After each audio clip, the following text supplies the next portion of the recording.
Hey, good afternoon, everyone. It's 12 noon coming off of a Labor Day weekend. It's Carm Capriato with Aftermarket Weekly.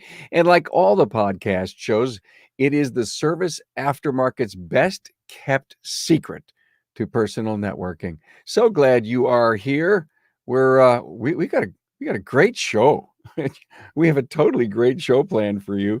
What are we gonna? Who's here with me? Sam Craven from the Garagisti European Repair in Houston, Texas. Hello, Sam.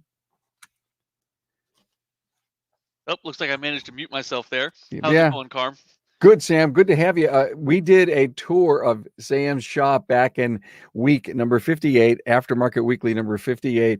Yep. Really great tour. And I will explain something very interesting about Sam when we bring him on to do his little monologue sharing thing with me. And also with us is Lee Foreman. Lee Foreman from Dynamic Automotive, and we are going to see a tour of the new shop in Newmarket, Maryland. Hi, Lee. How you doing, Carm? Nice to meet you, Sam. Good to meet you, Lee. So this is great, guys. I was at Dynamic for the 25th anniversary plus 1 year a while back. Was that March, Lee? I think June 19th. It was June 19th, and Actually, the anniversary was March, but the anniversary was March. Yeah. COVID mess. Yeah, that whole COVID mess. But I was in this building that we are going to see. It is gorgeous. It is state of the art. Glad to have you all here. As you know, oh, there's a picture of it. How cool. Yeah, how nice. Hey, so if you're with us on social media in any kind of format, be it on YouTube, LinkedIn, or Facebook, check in with your city. Give us a like. How about a comment and or a share? Always glad to have you here. We're coming to you live from the Dorman OE Fix studio. And I'd like to know, guys, how is business? Sam, how's business? Business is, I feel like, better than I deserve. I've only been open for a year, and I am having a hard time keeping up. So, I haven't experienced the only slowdown that I experienced is the freeze that we got in Texas in February. Yeah. Not much I could do about that, but other than that, it's just been a rocket ship. Well, thanks for mentioning Sam. That to me, that one of the biggest secrets of Sam being here is he's celebrating his 1 year anniversary of having his shop open. I think next month, right? Yep. Congratulations. And so here is Lee. You guys are what veterans of 25 some years. 25. Yeah, 25, 26 years. And here's Sam running a great business with 1 year under his belt. And we want to talk about how that is happening. Lee, how's business for you guys? It's incredible. I mean, our last quarter has been setting records, and September is off to a boom. So we're not complaining. Something's working right. Is it going to last? We have to attribute it probably to great relationships like with Carm Capriato with Remarkable Results podcast. Wow, I owe you $20 for that. Thank you, Lee. Always kind to have you drop that. But you guys are into the community. When I was there, I noticed so many customers that came by. I noticed so many people from the community that came by to share in your great celebration. And it is all about community at Dynamic. And I'm sure, Sam, that is happening for you too. Hey guys, so much appreciative to our partner Dorman for bringing you this episode. Modern steering columns are collapsible, made of an inner and outer sleeve. In a frontal collision, the sleeves compress like a telescope, allowing the steering column to absorb energy from the crash, reducing impact on the driver. Dorman's steering shaft is engineered with strict tolerances to directly replace the original shaft on certain vehicle years, makes, and models. Dorman has rigorously tested their steering shafts to meet Federal Motor Safety Standards through press-out, tensile load, salt spray, on-vehicle fitment testing, and more. These standards specify requirements for minimizing chest and facial injuries through steering systems that yield forward, cushioning the impact on the driver. These systems also limit rearward displacement of the column into the passenger compartment, further reducing the likelihood of serious injury. Hey, want to know more about Dorman? Visit dormanproducts.com/tour. Hey, thank you so much, Dorman. By the way, if you're looking to find anything that both Lee and or Sam have done here with me on the podcast, Remarkable Results Radio, Town Hall Academy, Aftermarket Weekly, just go to my website, find the search bar, type in Sam Craven, and or you could type in Lee Foreman, you could type in Dynamic Automotive. And one of the great things about Lee and his partners, Dwayne Myers and Jose Bueso, is they were on episode 2 in 2015. And when I was out at their place, we did a follow-up to episode 2. It came out, I don't know, a couple of months ago. And that was fun to talk about how crazy I was, how inexperienced I was as a podcaster, and how their business has evolved. So that was great. It was so much fun.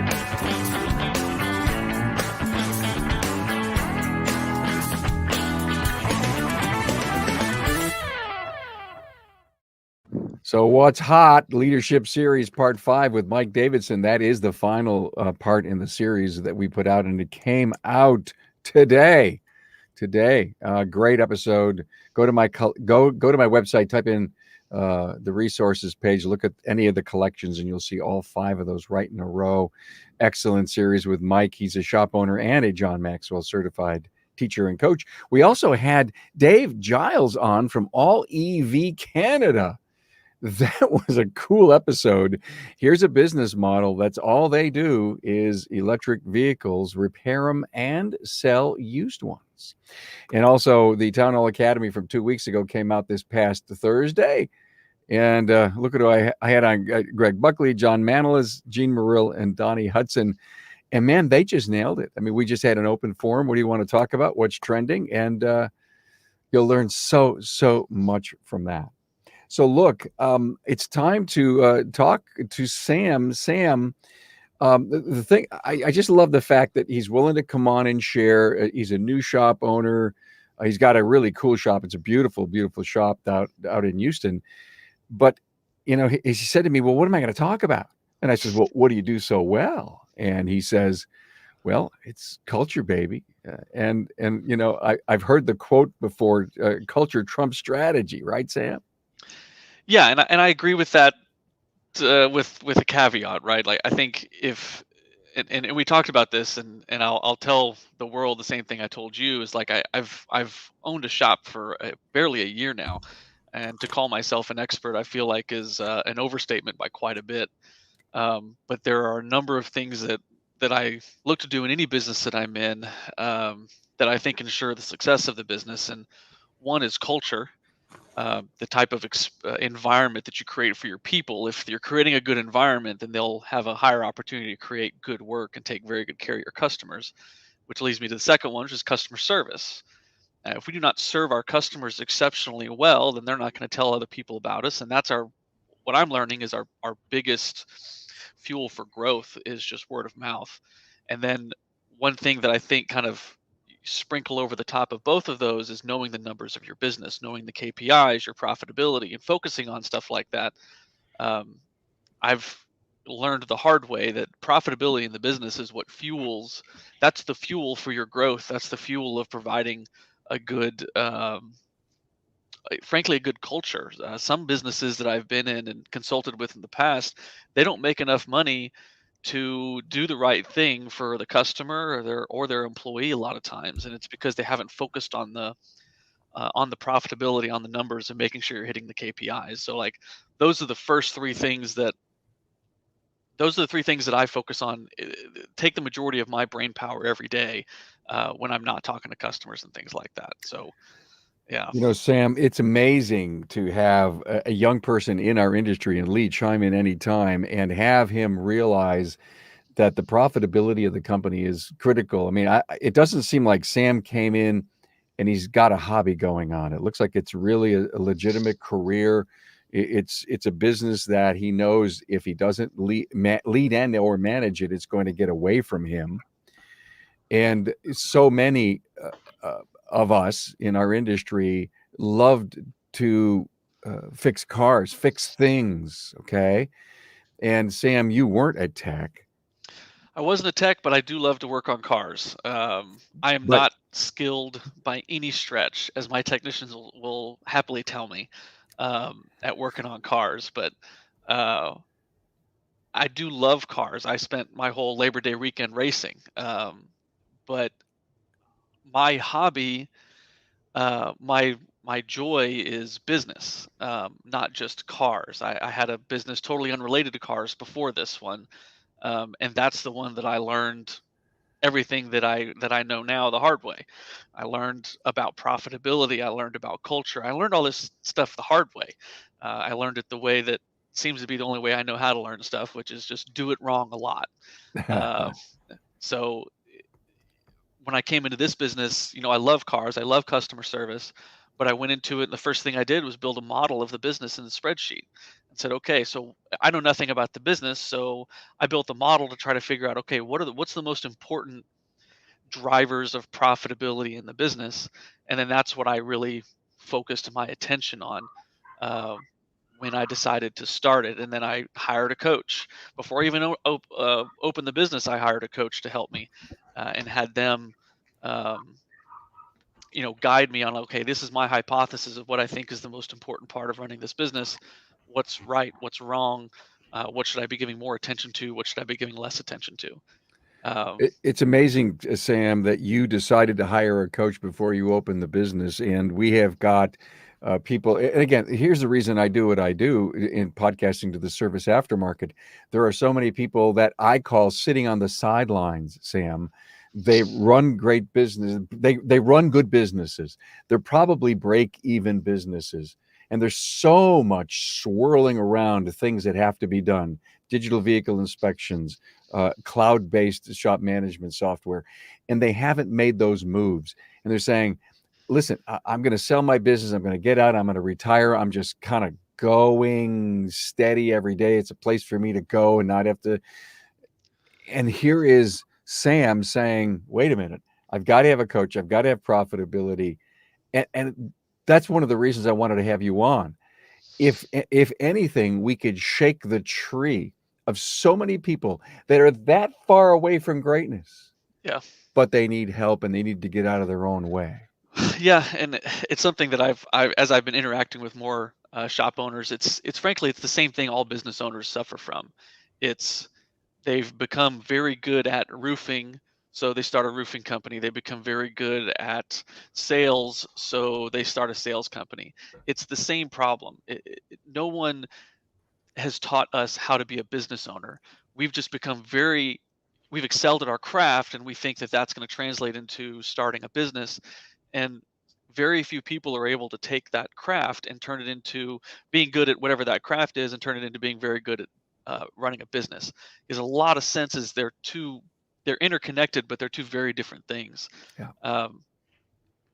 And so it's focusing on the profitability, focusing on the culture, focusing on managing your team and finding new customers and like all these different things that have nothing to do with being exceptional at fixing cars. Helping these people figure that part out is huge, and not a lot of people do. Some people don't want to. Some people are very comfortable with a break-even business. For me, I'm not running a charity yet. I have families to feed. I have lots of families to feed in my business, and I believe that I actually tried to buy another shop, and that shop was constantly 3 days away from being broke. And they're servicing European cars, and it was terrifying to me to say, look, if you make a $5,000 mistake, which is very easy to make on these cars, you're not going to have enough money to do the right thing. I know you want to do the right thing, but you're not going to have enough money in the bank to do the right thing. And that's what being in that position, a good person can find themselves in that position to then have to make a choice that a good person you wouldn't expect them to make just because they're not running their business well. And that's terrifying to me. Sam, I don't want to belabor this discussion too far down the line, but when people think of culture, and it doesn't matter what business, you could be in the gift shop business or a garage business, and culture, they can't touch it. They can't go out and say, let me put that on paper, or let me get out my calculator and figure out culture.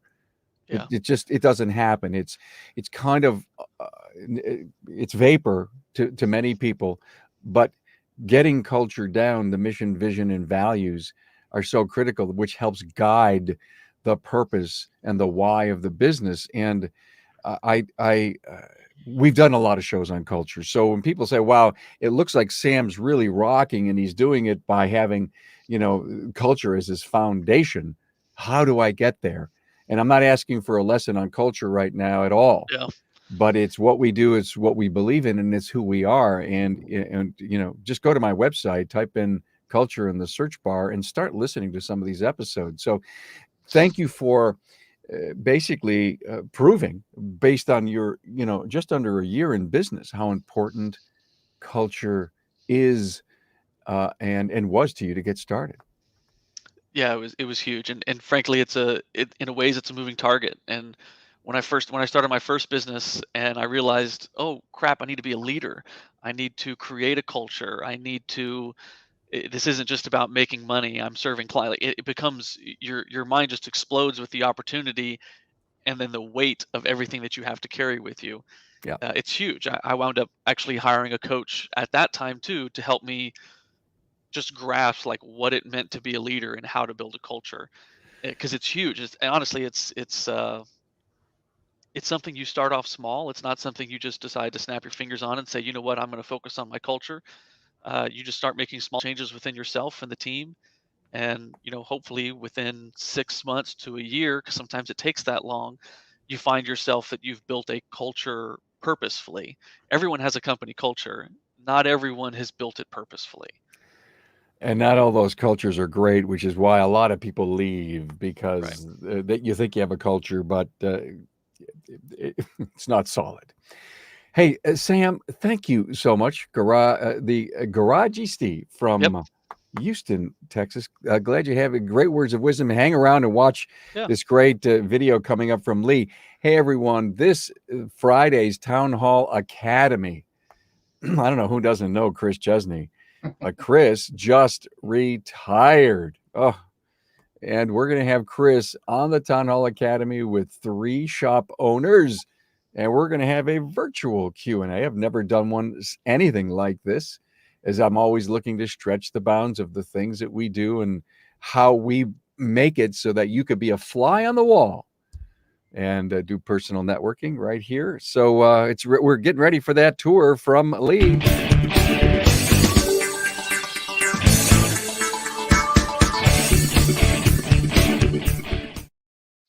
Hey, Lee Foreman, Dynamic Automotive out in New Market.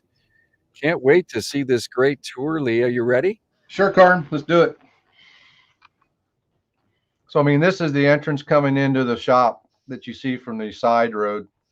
Our shop actually, the side of the building to the left there actually faces Old National Pike, which is a historic highway. So we kind of designed this thing with a little bit of retro look, with the rocking chairs on the front porch. We found some kind of antique-ish looking handyman made gas tank, gas pumps. There we put up there's our digital sign that we installed. Now the cool thing about that is Dwayne Myers actually did the stonework on that, and we actually installed that video sign ourselves, and that was a pretty cool thing there. But we put bicycle racks in per the county code quite to a year and a half now. No one's ever used them, but they're there because the county said so. But we found these kind of mock-up old gas tanks at an antique store up near Carlisle, PA. So we picked those up as opposed to the traditional real ones that cost a small fortune. This is kind of our Coca-Cola corner right here. So if you want to sip on an old Coca-Cola soda, which we will provide if you so need one. Got our little night drop box there that drops in, and this is the front door. When you walk in now, you see this beautiful little customer waiting area. We got our service writer area right here that Bobby and Jana both sit at. Jana's sitting there now. Bobby's out doing something in the shop at the moment. We have our newest mural right back in the corner that we unveiled at our 25th plus one anniversary, which shows all the 4 stores that we have, plus the old store across the street. And then we're coming into our customer waiting area. that we've kind of there again designed a little retro. We got food and drink and snacks. We got a workstation right there if you want to come in with your laptop and sit down and work while you're there. We've got a digital TV up there hanging on the wall if you want to turn that on. A coat rack, all the comforts of home for the customer if they so choose to wait. And we do get some people that wait these days, so that's kind of a nice thing to have there. We put our logo on the floor there. That was Dwayne's idea. That's turned out nice. Got our coffee bar sitting on an antique snap-on tool chest. Another kind of interesting thing there. But a local artist did the mock-up drawings, kind of got the cluster spires and the bell tower of Frederick in the background. So we've kind of wrapped our business in with the history of Frederick a little bit. Restroom area there. Apparently, it's always important to show a nice, clean restroom. So we take a 2-second tour of that to show that we did at least pass the white glove test. Don't have the baby changing station in there yet. Probably something we need to acquire, but most of our customers with babies typically don't hang around too long. And then I think, are we going to go by the offices? So that, yep. So there's my workstation there. That's half a mess, but that's usually par for course for me. And then I've got my favorite picture there of part of the Rat Pack with Dean Martin and Frank Sinatra. Unfortunately, the light or something's blacking him out, but there's a saying there that talks about if you don't start the day off with a drink, that's as good as it's going to get. Back in my younger days, that was a good saying. That's Sarah's office. She's busy doing something on a meeting right now. Then we've got our lunchroom, which the guys were never used to having with they got 2 microwaves because one wasn't enough, and then a fridge, keep everything in with snacks always available. And this is our company boardroom we put in right as COVID hit. So it's gotten very little use, but we have used it a couple of times when Karma's down. We were able to utilize that for the studio room, and that's worked out nice. I have a big screen TV up on the wall there for doing Zooms and whatnot as well. So it's kind of nice to have something like that to get away from the employees and not take up their lunchroom. Now we're going to walk back behind the service writer desk. We do have a glass that shows out into the shop for customers that would like to kind of just take a small gander out there to kind of see what's going on. And then as we come through the door into the shop area, sorry, it's kind of blurry. So it looks like 8 bays. That's our key stations. Those are usually full every day. Hopefully by the end of the day they're empty, but it doesn't always work out that way. We've got a pretty large stock of interstate batteries. We sell a ton of batteries. Part of our DVI is every battery, every car gets tested, and we'd be surprised to find out how many batteries are on their way out. A little wash station, a little eye station for the code for safety for eye wash in case you get your eyes, whatever. We got another adjoining bathroom here for the shop staff. That's where they have freedom to come and go as they need to without customer interaction. And little light bulb cabinet. Walk back over here. We're going to go by the equipment room where we stock all of our machines. We're big in BG, so we pretty much have any BG machine, and we're big on bulk fluids. So we've got 7 bulk fluids there, and we only have 4 pit packs because that's kind of how we've refined it down and kept the price of our oil changes reasonable.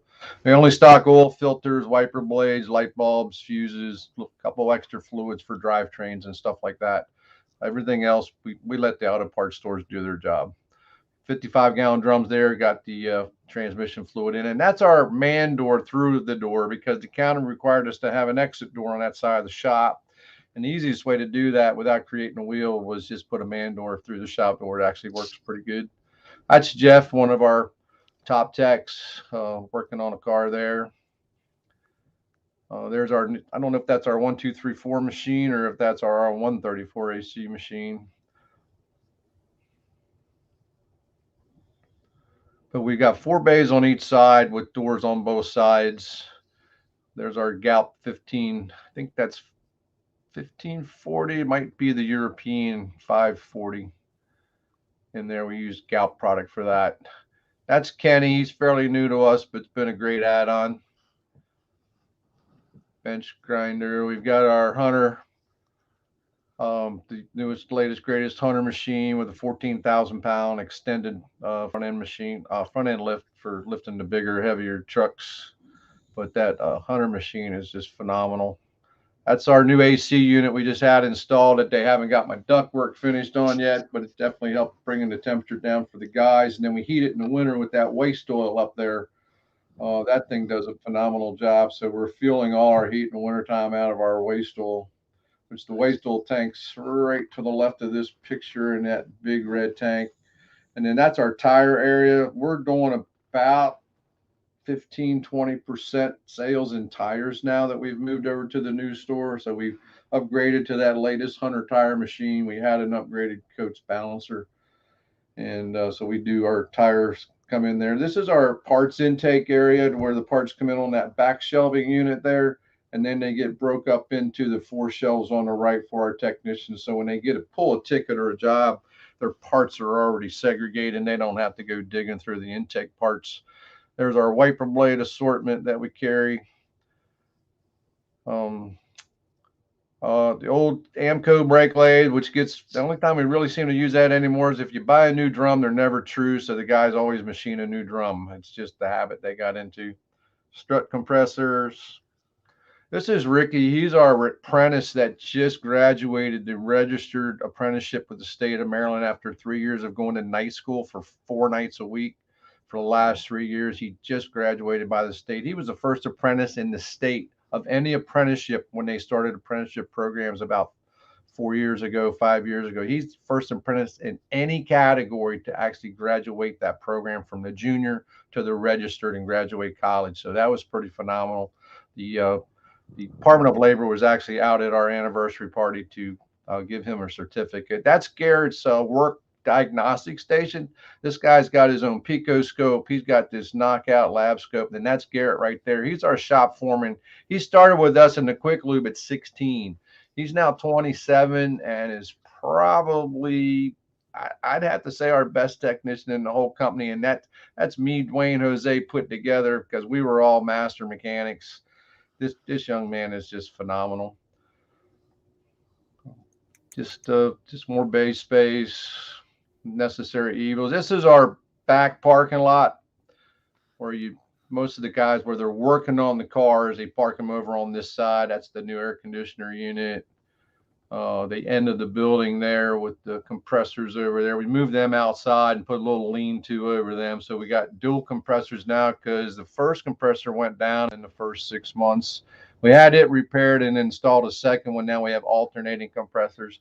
That's our waste oil tank. That's our waste antifreeze tank that we moved outside and put in containment because that's required by the county.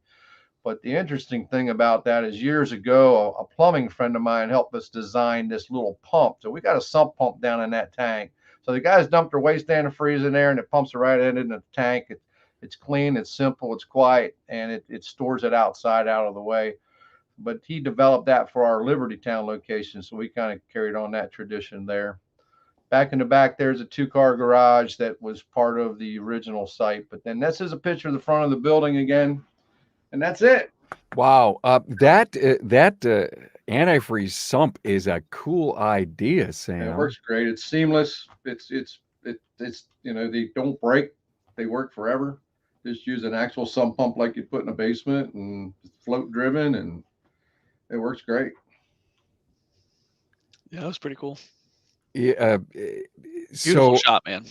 Yeah, congratulations. It is. I mean, I spent 2 days there, and it just an incredible facility. And kitty corner, kitty corner on the intersection is the old shop, and that's where you started, and you were there for what, 20-some years, 25 years, 5 years, and then never thought they could afford to buy the property across the street. But the nice thing about that is last Tuesday, we finally relinquished the keys to the landlord after 26 years. We had to strip the building of all of our stuff. So dynamics gone, the signs gone, the shop's gutted. Right now it's a bare bones 2-bay gas station with nothing in it, except for their original in-ground hydraulic single post lift. that currently doesn't work because there's no air compressor because that belonged to us. So they'll be re-renting that out to somebody, but it served a great purpose. It was a great ride over there. That's where we developed our cultures and our customers, and it kind of grew us into 5 stores from there. Yeah, an amazing company, really, truly great company, and so good for you to share the new market store and the new build. It's you guys should be so darn proud. Now, the technician who's doing all the diag that you said, he's really at the top of his game. I saw all kinds of equipment, scanners, and tools. Does he help solve some problems that may exist in the entire chain? Our top tier guys are constantly interacting, swapping ideas, swapping diagnostics, swapping thoughts. Very rarely does one go from one shop to another, but they will do that, and typically they all do that within themselves. That's not something we orchestrate; they orchestrate it themselves. Okay, so you've got kind of a built-in Wikipedia amongst the team. I mean, they're Right. all working. Hey, listen, I'm stuck here, and maybe before they go out on the internet, they may work internally. Well, I think the internet's part of their diagnostic procedure. I mean, we certainly are linked into IATN and a couple of the others. So, I mean, they certainly use that daily as a tool in their toolbox, but they don't use that as a crutch. They use that as a tool. We're not big on just going there and reading. Well, there's 25 fixes here. That must be what it's going to be. That's not who we are. That's not how we do it. We use that as a tool and knowledge to then finish diagnosing. I mean, we like to fix the problem, not just throw parts at it. It's not what we do. Well, great, Lee. Thank you so much for sharing. I know that anyone who gets a chance to take a look at any of our shop tours gets a chance. I mean, people have written to me, go, oh, Carmen, it was a great idea. I love that. And I've been thinking of doing it, and somebody's actually doing it. But a lot of great ideas, including air conditioning. Wow. Right. Big move. I'm sure you guys did the math and realized that you could afford it. Oh, sure. Yeah, it's not totally as efficient as it could be without the ductwork finished on there, but I'm hoping this week they actually get that up and done. But it definitely takes the major edge off on those 100-degree days we were having there through July. It got pretty uncomfortable. But well, amazing. Hey, don't forget everybody that thank you, Lee, that we put out we're on YouTube with all the shows. You can listen to this show as a podcast. It releases Saturday morning. Yeah, you may not see the videos, but you can hear the discussion. And if you long for the videos, go to my Carm Capriato YouTube channel. Hey, next week, let me see, Mitch Snyder from Mitch's World of Misfire. I love to kind of have Mitch on at least 3 or 4 times a year. He's always got some great wise wisdoms. And our TBA shop tour to be announced. And we'll let you know here in just a day or two who's going to be on with us and do a shop tour. Hey, guys, Sam Craven, Garagisti European Repair out in Houston, Texas, and my great friend, Lee Foreman from Dynamic. And the backstory is Lee almost didn't make it.